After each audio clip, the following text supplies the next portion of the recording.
Alrighty, guys, what's up? Hello, and welcome to episode number 83 of the audio podcast with me, Jason Von Kennel.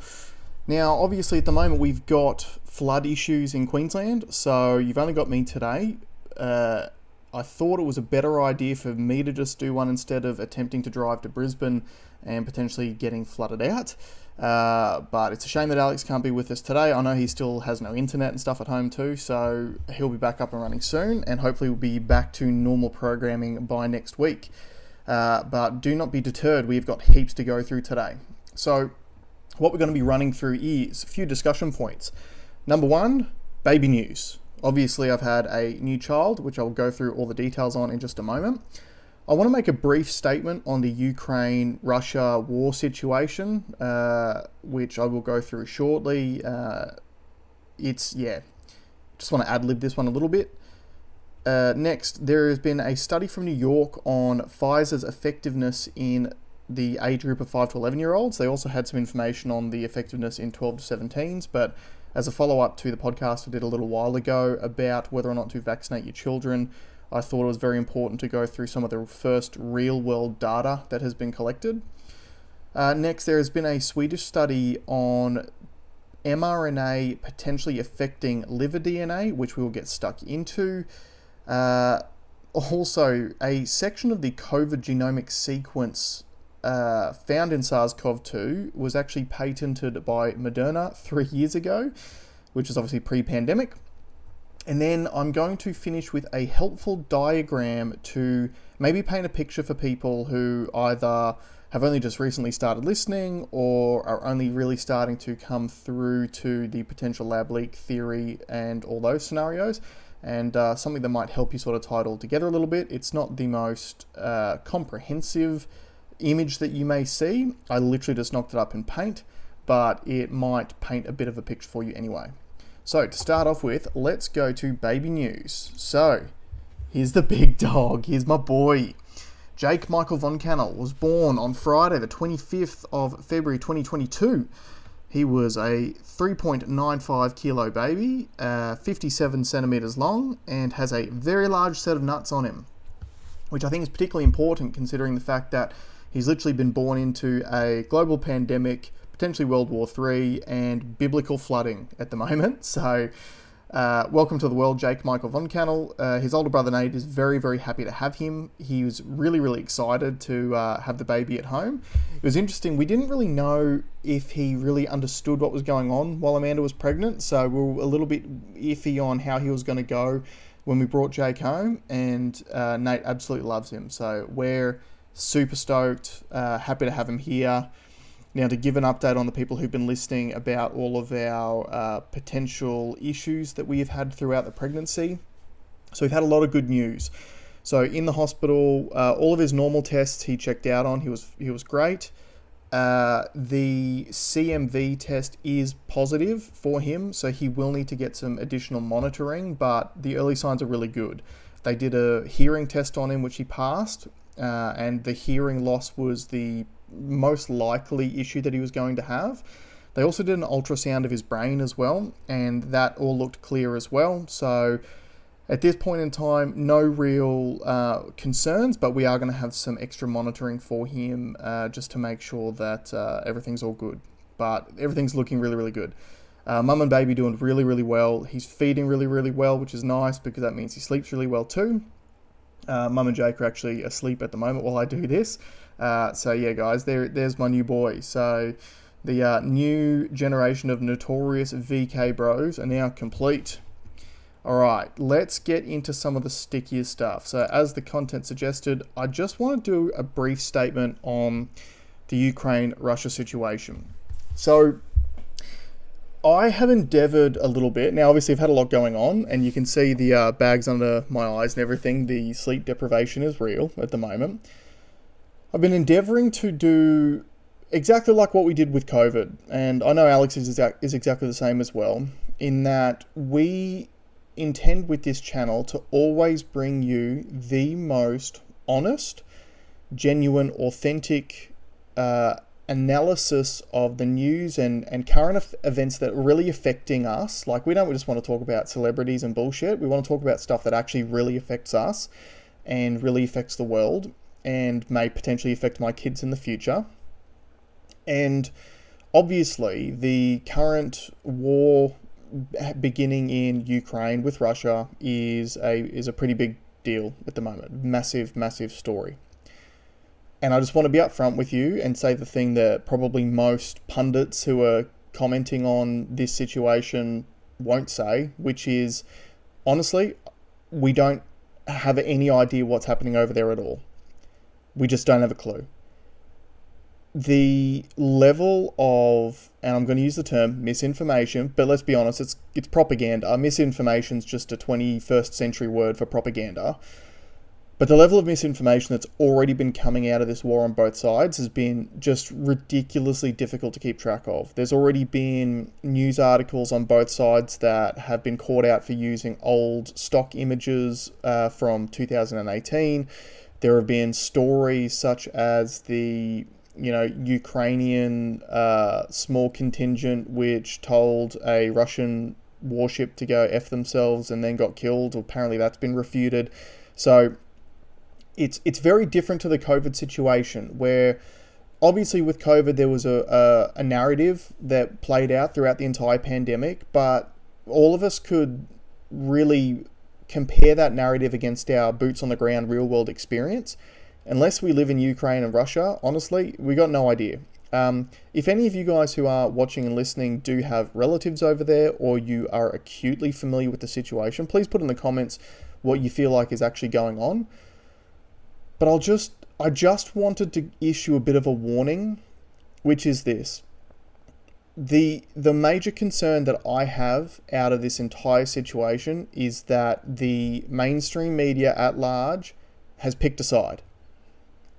And as we were about to go through a whole bunch of new information which is contradictory to the side that the mainstream media picked last time, I just want to urge caution in reading too much into what you see on TV, what you see on social media, any of the information coming out of that area. Honestly, it's going to be really, really difficult until, I don't know, days, weeks, months from now to actually figure out what's going on, why it's really happening, who the key players are. Because like Alex made a really interesting point to me the other day when he was talking about how Australian media on the news will be doing a report on the situation, and they're like, now let's cross live to a boots on the ground report from Washington, and we go to some news correspondent from Washington DC to tell us what Washington's view on what's happening over in that region is. Now, I'm not going to pretend for a second that I have enough of an acute understanding of the socio-political circumstances regarding Ukraine and Russia's relationship and their history and everything that goes into it,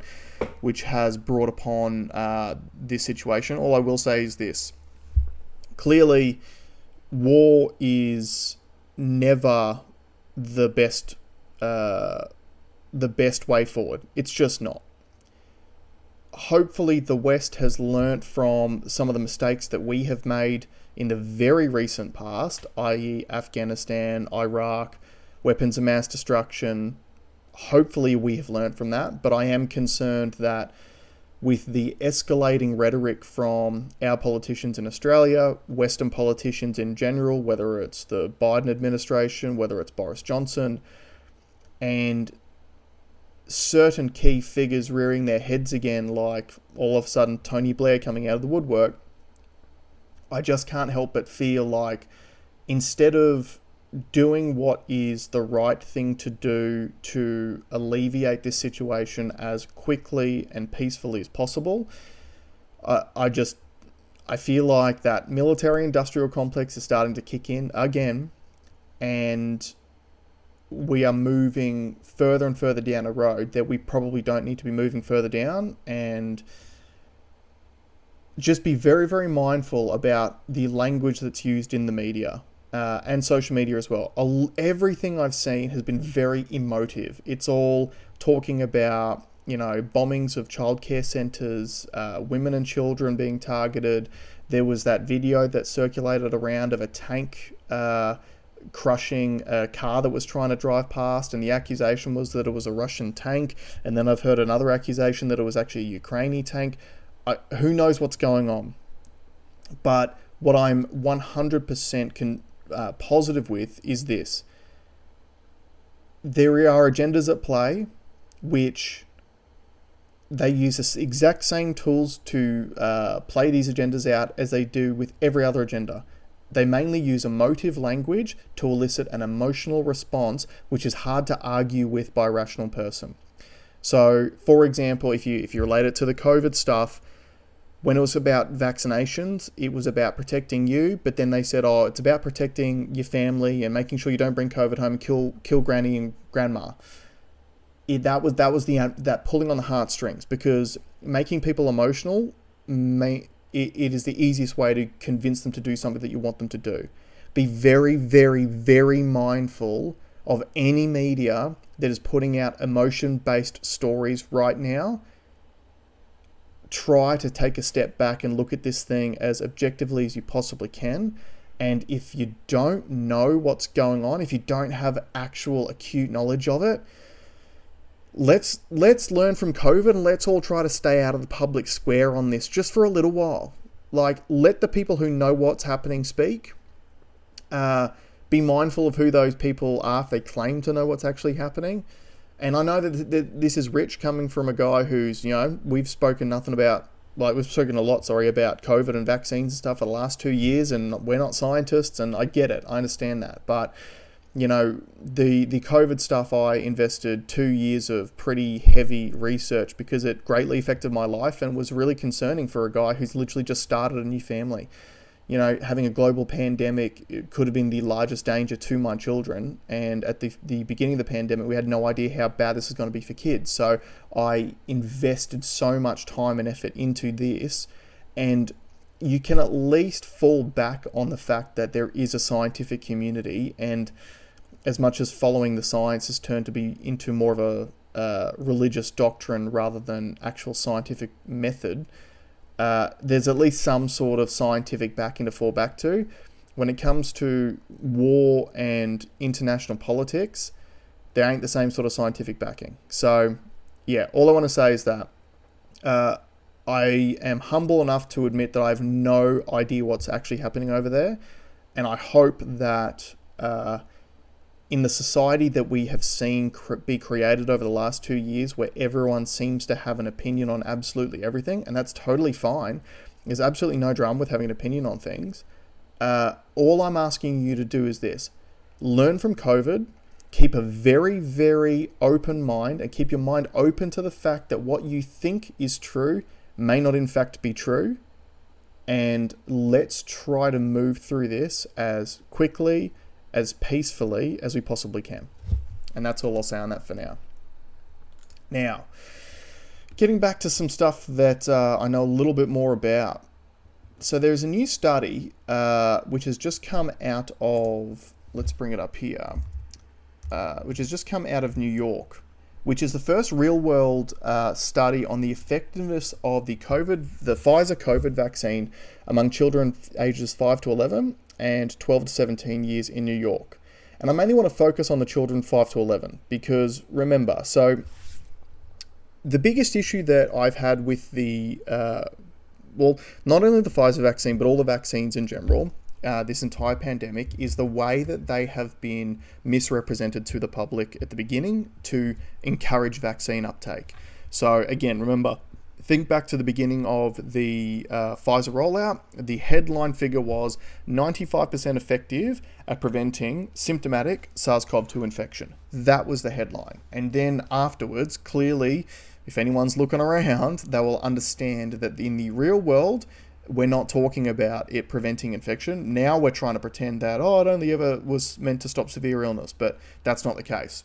But thinking about children. So again, before we even go into this, just remembering that the statistics showed that SARS CoV-2 primarily targets the elderly and the immune compromised, and that the vast majority of children in that age group, 5 to 11 years old, have very, very mild cases if they have symptoms at all, and there's been an extremely low death rate.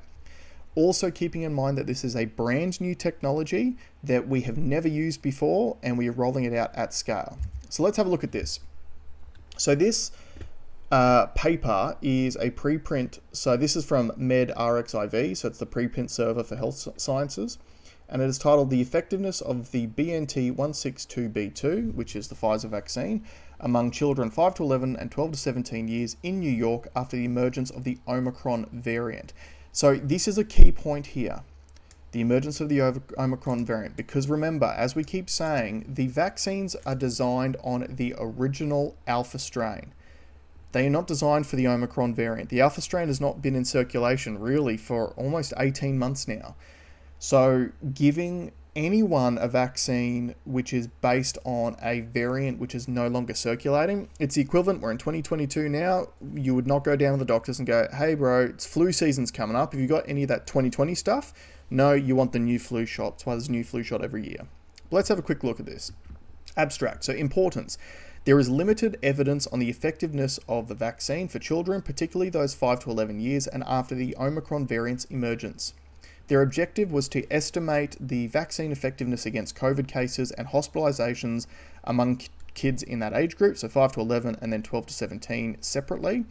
The reason why they have separated those two groups is because the 5 to 11-year-olds got a 10 microgram dose, the 12 to 17-year-olds got a 30 microgram dose.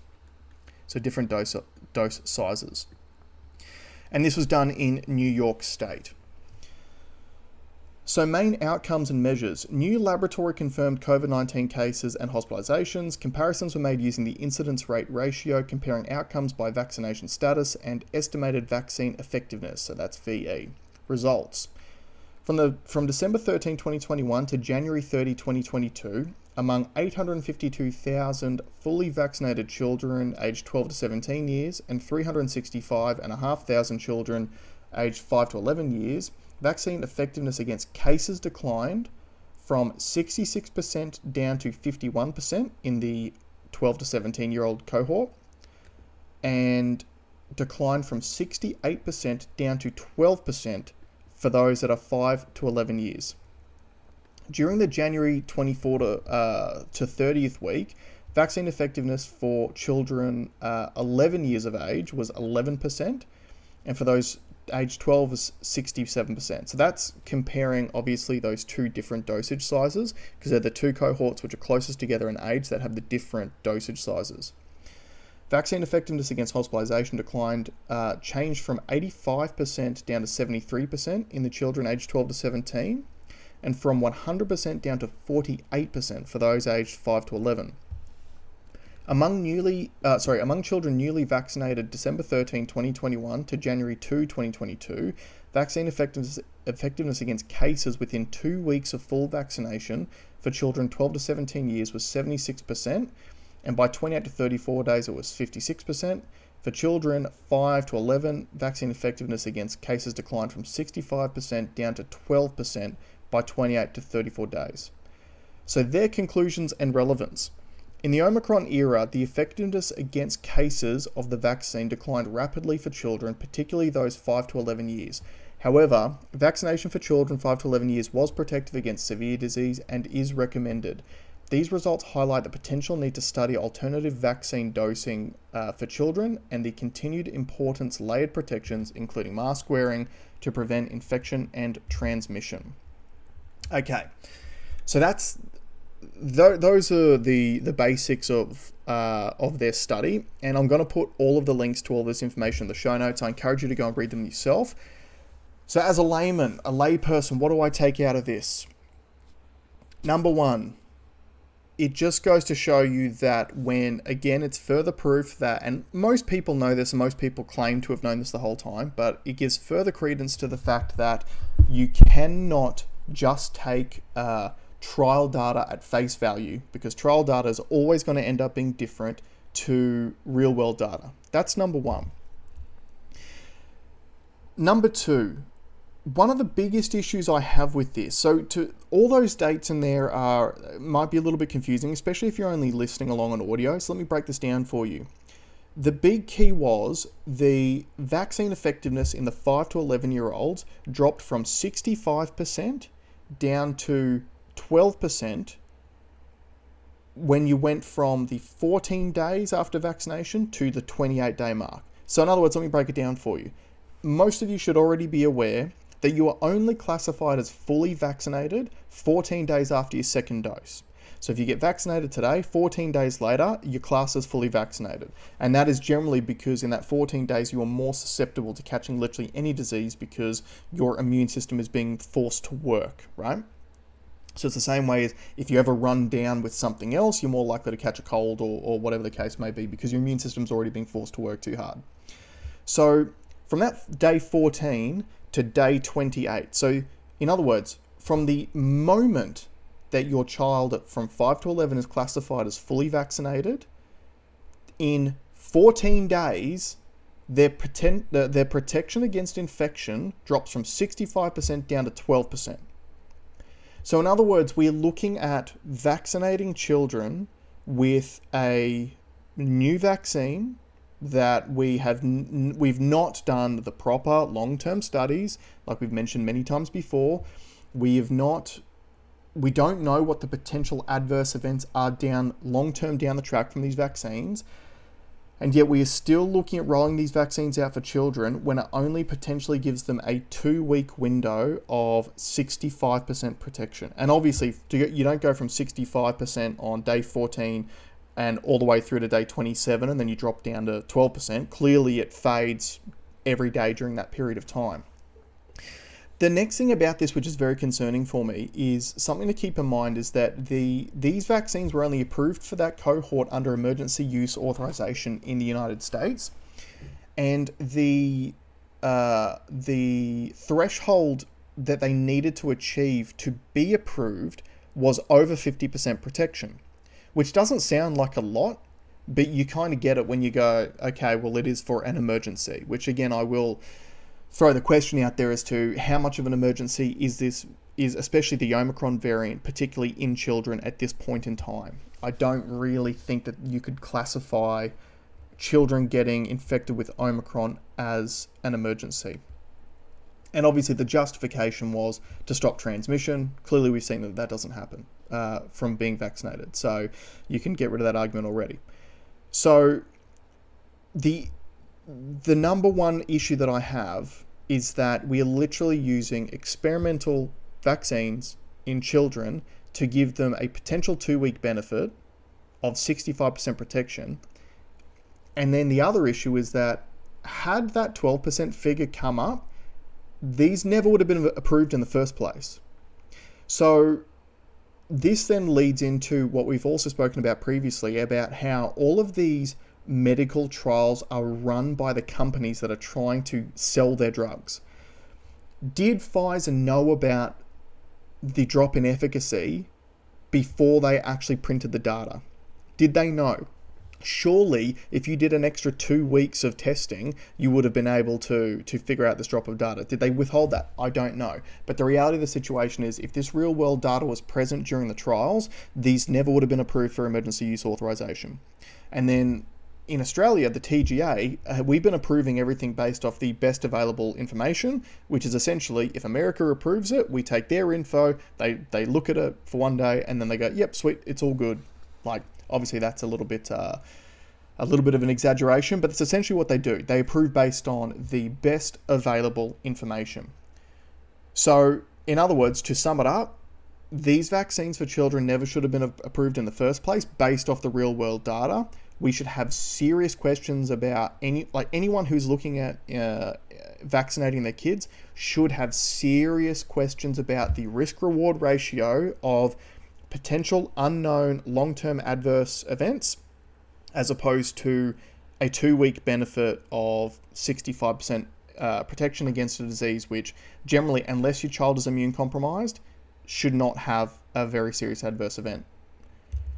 Now, to sort of take another step further past this new study has come out, and this is why I'm getting really, really concerned about injecting kids. And I've said this since the beginning. When we knew the disease wasn't really affecting children that bad, it made no sense to me to go out and inject them with a brand new technology that we don't understand what's happening. And we also remember early on in the mRNA vaccine rollouts and in all the information that we were given was that they were an intramuscular injections. They inject it into your shoulder and the mRNA stays in the shoulder. It does its thing in your shoulder, never leaves your shoulder, and it leaves your body after a couple of weeks or a few weeks or whatever it was that they were told. I thought it was like 2 weeks or something at the beginning. Now, this new study that has come out, new study, mRNA vaccines alter human liver DNA in vitro. So this is from Trial Site News, and I'll give you a couple little bits of information, especially for the audio listeners. So the headlining quote is, Pfizer-BioNTech vaccine causes intracellular reverse transcription of the vaccine mRNA into human DNA in vitro. So this is in a test tube, essentially. Renewing concerns that vaccines may introduce spike protein into the nuclei of cells. The findings emerged Friday in a peer-reviewed article. So this has been peer-reviewed. Okay, that's a key, because that last one, the New York study was a preprint. This has been peer-reviewed. So the article is entitled Intracellular Reverse Transcription of Pfizer-BioNTech COVID-19 mRNA Vaccine BNT162b2 in vitro in human liver cell line, in the current issues in Molecular Biology Journal, an imprint of MDPI, the largest open access publisher in the world, and the 5th largest publisher overall in terms of journal paper output. So researchers warn, Pfizer vaccine may affect integrity of genomic DNA. So a quote from the article, our study shows that the vaccine can be reverse transcribed into DNA in liver cell line HUH7, and this may give rise to the concern if the vaccine-derived DNA may be integrated into the host genome and affect the integrity of genomic DNA, which may potentially mediate genotoxic side effects, the authors warn. So I'm not going to read too much into this. I'm going to read this part though. In vitro versus in vivo caveats.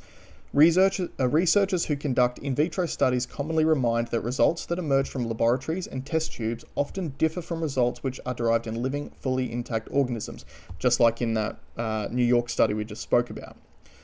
And the HUH7 itself has limitations that could introduce errors or anomalies into laboratory results. Still, the study conducted by researchers at one of Europe's oldest and most prestigious research institutions raises serious questions about Pfizer's mRNA vaccine's impact on human DNA, which have yet to be subjected to the typical years-long or decades-long battery of long-term safety monitoring protocols. It also goes on to say that it reverse transcribed into DNA within 6 hours of exposure. Has a whole lot of information there. Again, I'm going to put all the links in there if you want to go and have a read of it.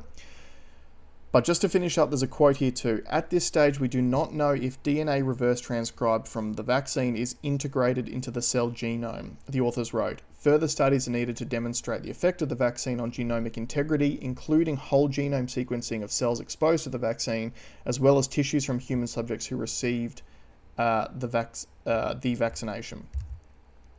Again, these two stories are obviously linked together. So, number one, we were told that the mRNA would never leave your shoulder and wouldn't travel around your body. This appears to not be the case. That's why they're studying this in the first place. There's been a lot of studies coming around about the lipid nanoparticles ending up concentrated in different parts of the body. Some of this stuff, again, could be misinformation, could not be, who knows. But where there's smoke, there's fire. And there's enough scientific data out there at the moment to at least indicate that this could potentially be a possibility. Number two, what are these guys saying? They're saying that this happens in a test tube and it may or may not happen in the real world, but we don't know. And that's the number one key here. We don't know. So when we don't know, we need to, again, be going back to that risk-reward scenario.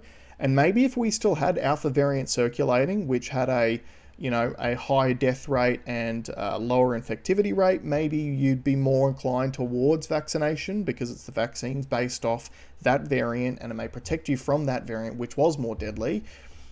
An argument could be said that perhaps the medical community and medical care has come across leaps and bounds in the last 2 years as well. We know a little bit more about how to treat people that have got COVID. But at the end of the day, we don't know. We don't know what we don't know. And what my concern is, if we go back to this study here about the children. One of the... so I went straight to the study because a lot of the articles I read about it had pundits or scientists who are definitely pro-vaccination talking about how the only takeaway from the study is that obviously we need to look at the dosing amount that we're giving these young kids. So the idea is because there has been a much more drastic drop-off in effectiveness in the 5 to 11-year-old age group with the lower dosage, that if you increase the dosage, then they should have less of a drop-off and therefore more protection. Makes sense, right? The only concern is, again, the more mRNA we keep dosing people with, the more opportunities we have for something to go wrong, especially when it is a technology that we clearly do not understand. We don't know. The scientific community doesn't know, because how many times have we been told something which was 100% to only find out that that was wrong after the fact? So can we please, again, just like I said with the Ukrainian situation, can we just be humble and go, okay, we need to admit what we know, we need to admit what we don't know. And we don't know what the long-term effects of mRNA are going to be. At this point in time, if you watch the news, COVID's over. COVID's done. Obviously, now that we've got a war and we've got biblical flooding to talk about instead, the media doesn't care about COVID anymore. It has been a very, very convenient narrative shifter for us, just like we said it would be a few weeks ago, where all of a sudden we can stop talking about COVID, we can just start hammering on about the war. And I'm just going to make a brief point too, which I wasn't going to, but one of the things that I was really upset about with the flooding that we've experienced in Queensland and also in New South Wales now is, and I don't know if this is a meteorological term, so please correct me if I'm wrong, but I keep hearing these weather events being referred to as rain bombs by politicians. Anastasia Palaszczuk called it a rain bomb. I'm pretty sure Dominic Perrottet called it a rain bomb as well. I don't know if that's a proper term to be using. I might be wrong, but I cannot help but feel that all that is doing is just eliciting that emotional response, because we've got a war on at the moment and there's bombs in war and wars are bad and bombs are bad. And the other thing about it being a water bomb is it means that there's, it's a bomb. It's just exploded on us. There was nothing that we could have done to prepare for this.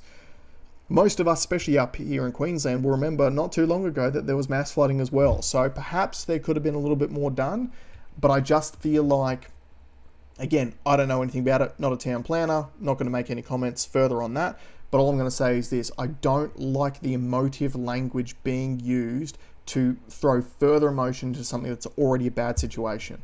Because whenever I see that emotive language, I think sales.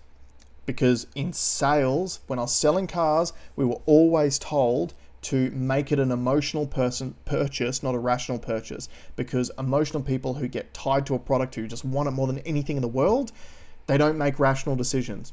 And we have experienced that during COVID because they emotionalized COVID, and we are already experiencing it now with these rain bombs and with the Ukraine-Russia situation. Okay, now let's go over to Conspiracy Corner. This is the last little bit, which I'll get into for today, which also goes into my diagram. Now, this has been sort of mentioned a few times, but it's only really starting to get a little bit more mainstream coverage now. Again, wouldn't really call it mainstream, but scientists discover a DNA chunk in COVID that matches Moderna's patented sequence from before the pandemic. So this is from swfiinstitute.org. You can find stories all over the internet on this, but again, I'll post the links up. And this is from the 28th of February.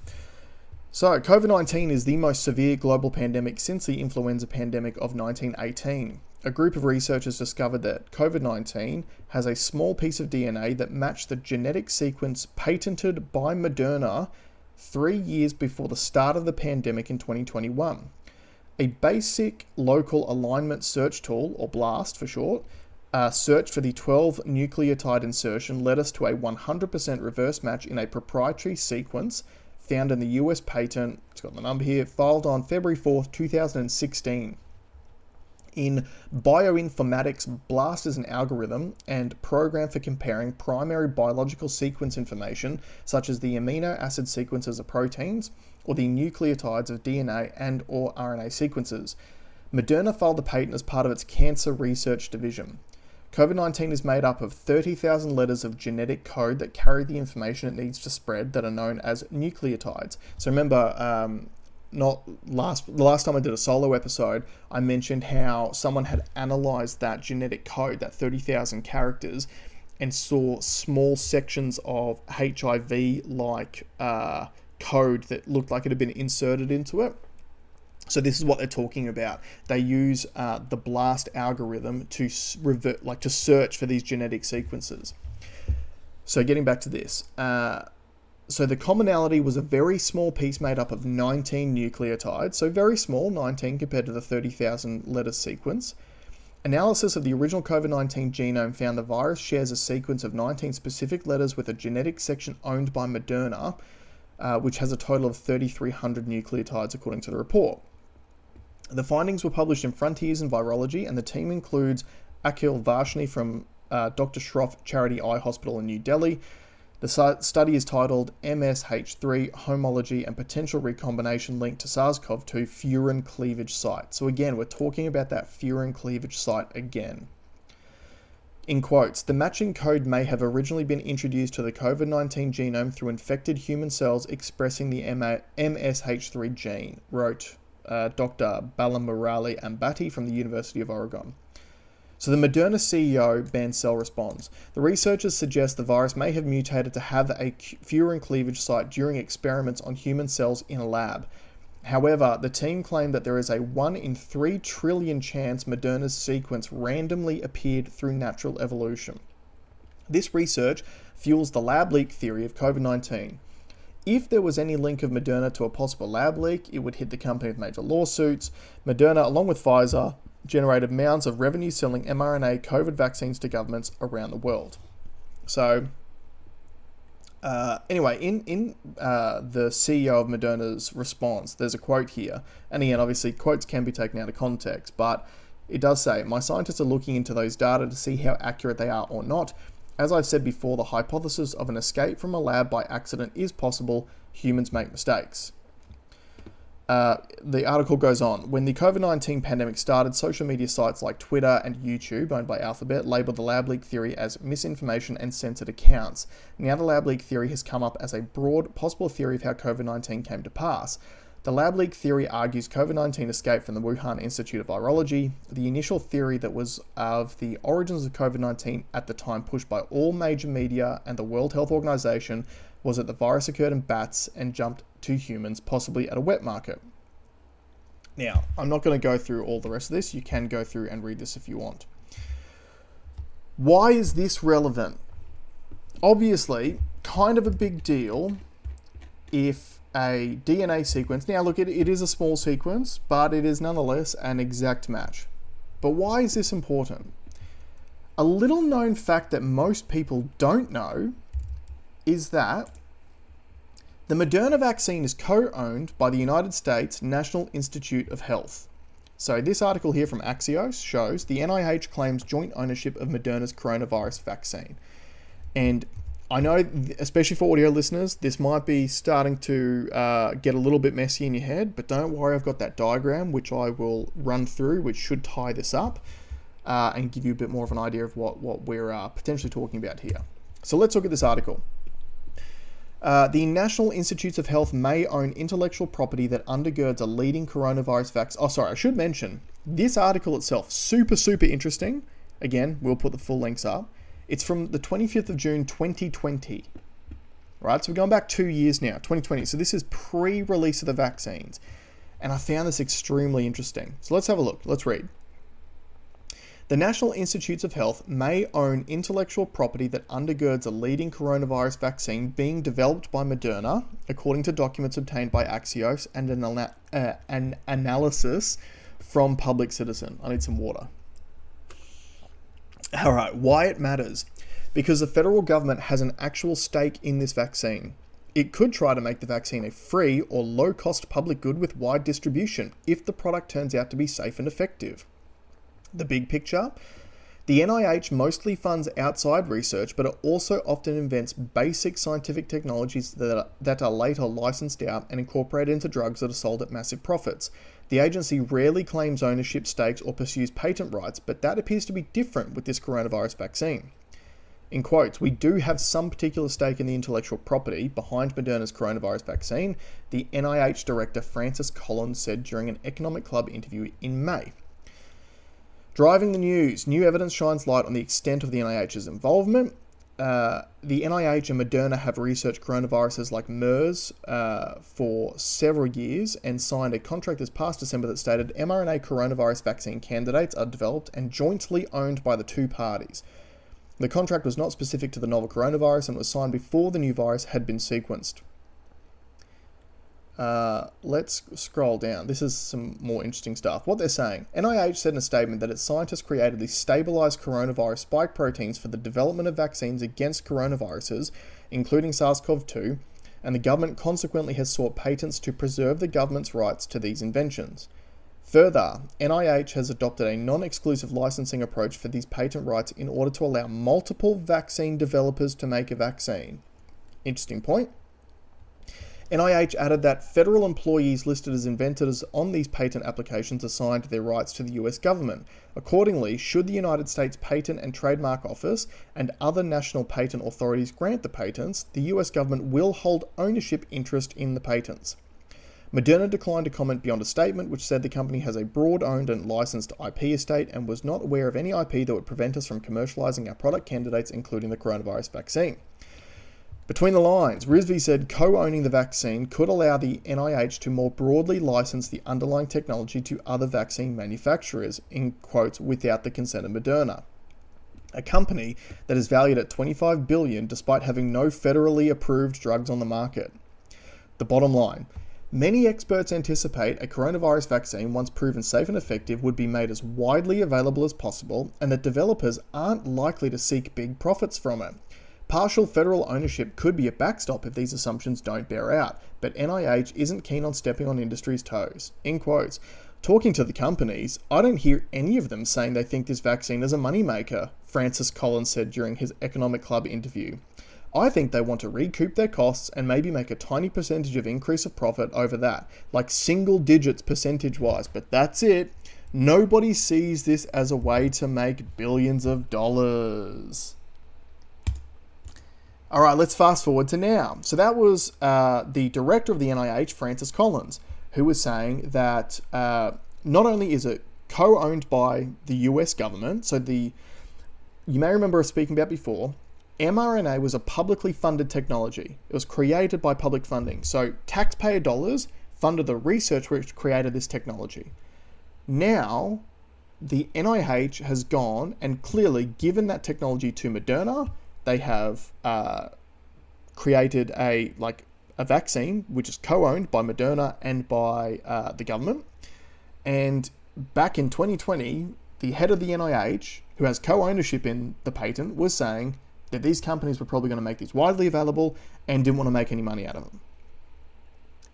This is where Conspiracy Corner comes into play, and this is where my delightful diagram might help paint a bit more of a picture on why the conspiracy theorists are so concerned. Let's have a look. So at the top here, you've got the National Institute of Health, or the NIH. The NIH publicly funded the development of the mRNA technology and gave that technology to Moderna in exchange for joint ownership of their vaccine product.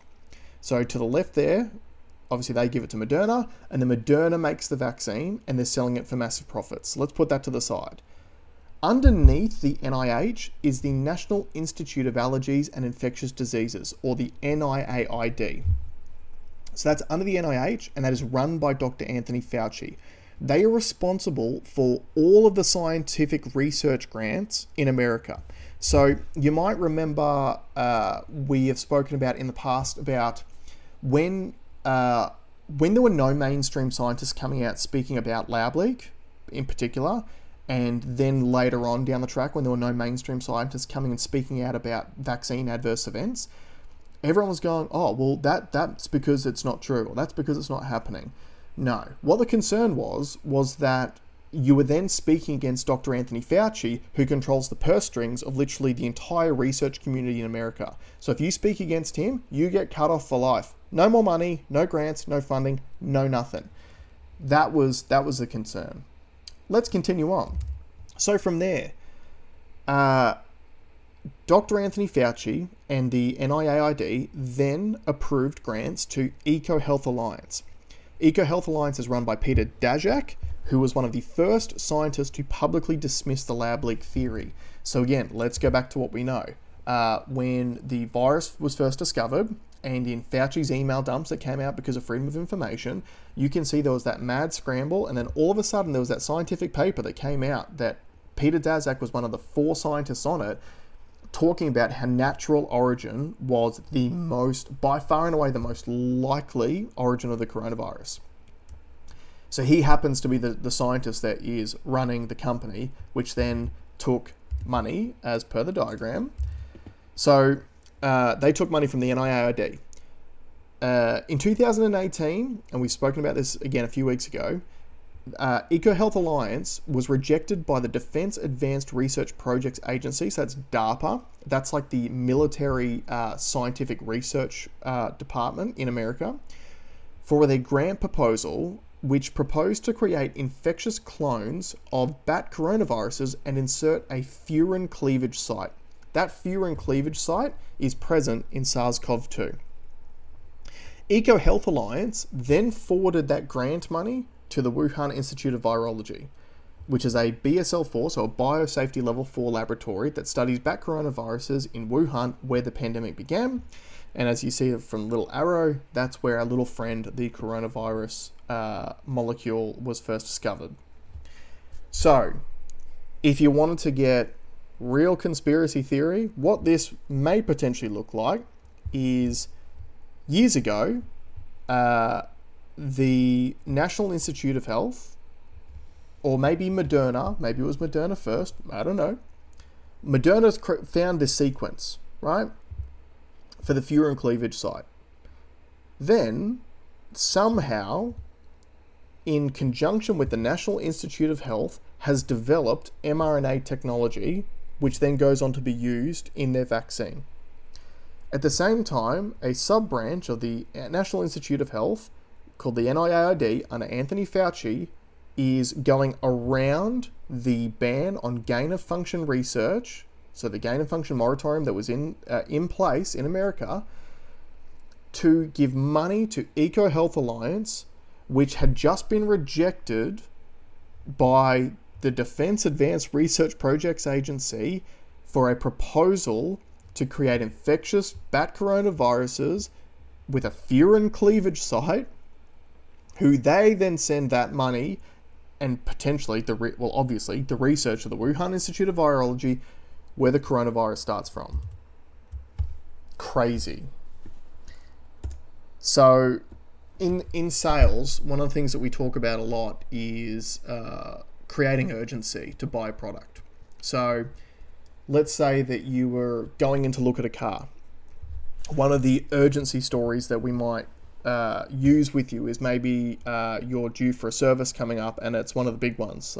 Might be, a timing belt or something like that. That's due soon. So that's a big expensive service. So if you were going to sell that car, you're better off to do it now before paying that money than selling it afterwards. So you can save that money, just put it into the new car. That's sort of building urgency. Sales build urgency as well. You must buy now to get this deal while stocks last, or this weekend while the sale's on, otherwise you'll miss out. You create that urgency. Well, how good would it be if you could not only create this amazing product that you could bring to market, that you had patented, but also create the issue that the product solves as well? That'd be a pretty wild business plan, wouldn't it? Create the problem, sell the solution. That's some Wolf of Wall Street shit. Let's leave it there, guys. Thank you very much for joining us. Let me know what you think in the comments, if they don't get banned by YouTube anyway, and we'll see you next RDO.